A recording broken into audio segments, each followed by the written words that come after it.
आपला आवाज दिल्लीच्या तख्तापर्यंत पोहोचवण्यासाठी या दादांना 500 रुपये या ठिकाणी आणून दिले। यांची संपत्ती चेक करा, निवडणूक आयोगाला यांनी जे अफिडेव्हिट दिलं यांची संपत्ती चेक करा, यांच्या बायका पोरांच्या नावावर, यांच्या सुनांच्या नावावर करोडो रुपयाची, अब्जावधी रुपयाची संपत्ती।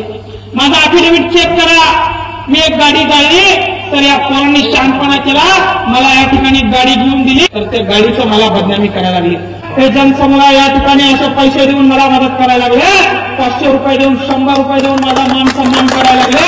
मित्रांनो, या ठिकाणी शब्द देतो, तुमच्यासाठी मी वेळ प्रसंगी मरायला सुद्धा तयार आहे। या रावसाहेब दानवेला आणि कल्याण काळेला म्हणा, तुम्ही रस्त्यावर यायला तरी तयार आहे का म्हणा।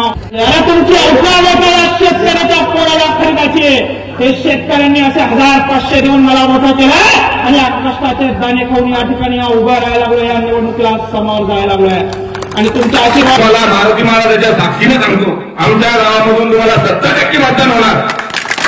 आपल्या मुलांसाठी आपलं आयुष्य बरबाद झालं, आताचा प्रश्न आहे, पण काही शालेय विद्यार्थी आपले या विद्यार्थ्यांसाठी काहीतरी प्रगती करणारा नेता आहे, त्यांच्या पाठीमागून यांच्या भावी आयुष्याचा थोडासा विचार करून आपण आता योग्य मार्गाने चालला।